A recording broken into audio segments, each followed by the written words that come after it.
وسیم محمدي د افغانستان د بغلان ولایت دی، خو پر ټیک ټاک کې د مینوالو شمیر د خپل ولایت تر وګړو ډیر دی چې څه باندې 3 میلیونه جوړیږي. دی وایي کله هم دا فکر نه کاوه چې دومره ډیر خلک به یې د تمثیل مینوال سي. اول خو از طریق ویدیوهای اسلامی ویدیوهایم در تیک تاک وایرل شد، مردم عزت کردن، فالو کردن و بعدا هم در سینما را پیدا کردم و در سینما فعالیت داشتم. وسیم محمدي 9 کاله وړاندې خپل هیواد پرېښی او ترکیې ته کډه سوی دی.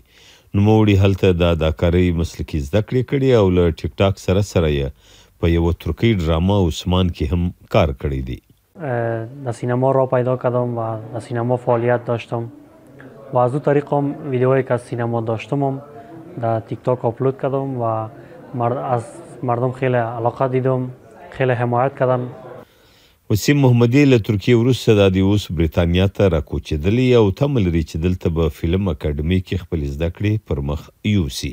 از طریق هنر میخوایم فرهنگ افغانستان را به جهان نشان بدم و از طرف افغانستان بهترین یک هنرپیشه باشم، فرهنگ افغانستان را به نمایش بکشم و برادری افغانستان را، قومایش همه‌ش میخوایم به تصویر بکشم.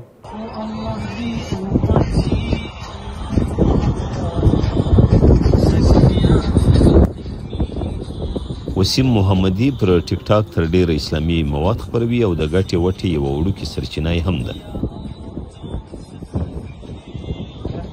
چون ویدیوهای ما همش اسلامی است، به او خاطر هم از کشورهای اسلامی فالو میکنن و افغان هم است. وسیم محمدي وایي په کډوالۍ کې یې دا خبره ډیر کړې وي چې په خپل هیواد افغانستان کې نجونه له زده کړو او ښځې له کارونو بې برخې دي.